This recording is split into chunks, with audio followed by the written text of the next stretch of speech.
So what I'm going to do is to share with you some reflections I've been making on the Horizon project itself. So I'm sort of turning my spotlight onto the Horizon project. As Larry mentioned, I come from a government background, then I joined the dark side, now working with the ICT industry in Norway and internationally at the crossroads between research, strategy, and industry. So, here we go. The first statement is, I've been working both in Norway and also with the OECD on issues related to technology-based innovation in schools. And some of the things coming out of that work is that in order to innovate, or in order not to fail in your innovation processes, you do need a solid knowledge base to work from. And I think related to this, that the Horizon project is proving to be a very good resource in this work. I'm using it almost on a monthly or bi-weekly basis myself in my own work. It is a tremendous resource in mastering and understanding technological complexity and diversity. Because if you don't do that, we cannot take technology-based innovation in schools to the next level.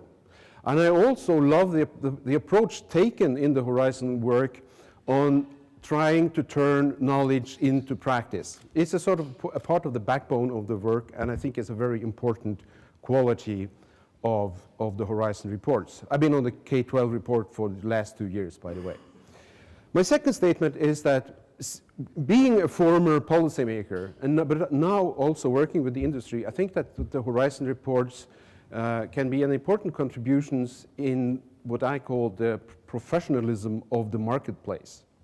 I think that school leaders, district supervisors, everybody investing in educational technology should, at least in an ideal world, make rational, informed choices. And I think that also in this aspect, the Horizon report is a contribution to a more democratic marketplace where there is a good balance between the industry players and those investing.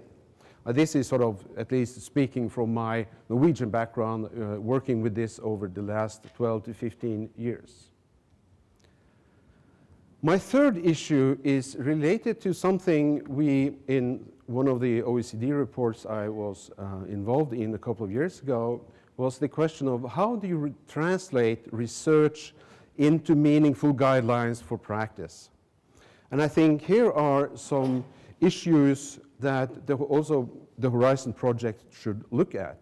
How do you sort of assist policymakers, but also practitioners and leaders in making good roadmaps for technology investments?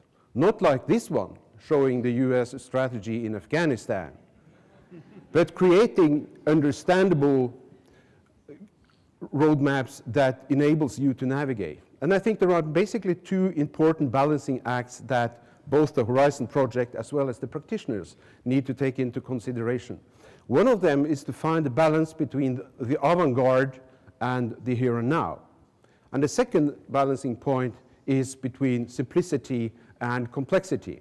And I think these are things that we also need to have in the back of our minds in the Horizon project and in the dissemination of the results coming out of the project.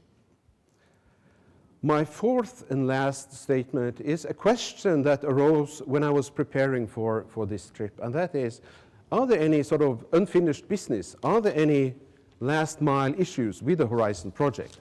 And here I'm kind of trying to be the critical friend. I think there are some last mile issues that need to be addressed. The first one is the Horizon project the voice of the middle-aged?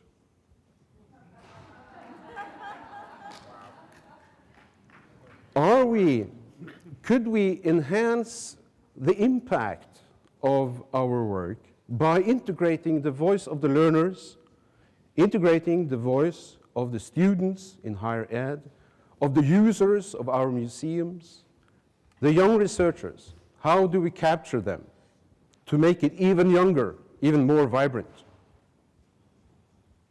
Secondly, What is the relationship between the Horizon community and the wider research community at large? I would assume that some people in the research community would sort of raise the criticism that what we're doing in the Horizon project is not rocket science. It lacks validity, it lacks rigor. So my point here is that it's important that we are sort of upfront and very transparent about what we're doing. We cannot say this is rocket science, but this is something else. It's about forecasting, it's about building scenarios for the future.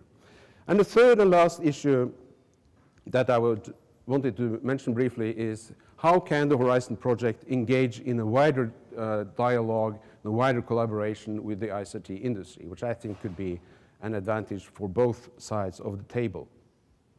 So, my fellow Horizon members, this is truly an amazing birthday party. This picture was taken on a mountain ridge in the north of Norway with myself and my colleagues, about 20 people, as a gentle reminder what this is really about. It's about assisting as many people as possible to reach the top in their individual life projects. It's about creating the educational system our children deserve and need. It's about creating a better world. Thank you.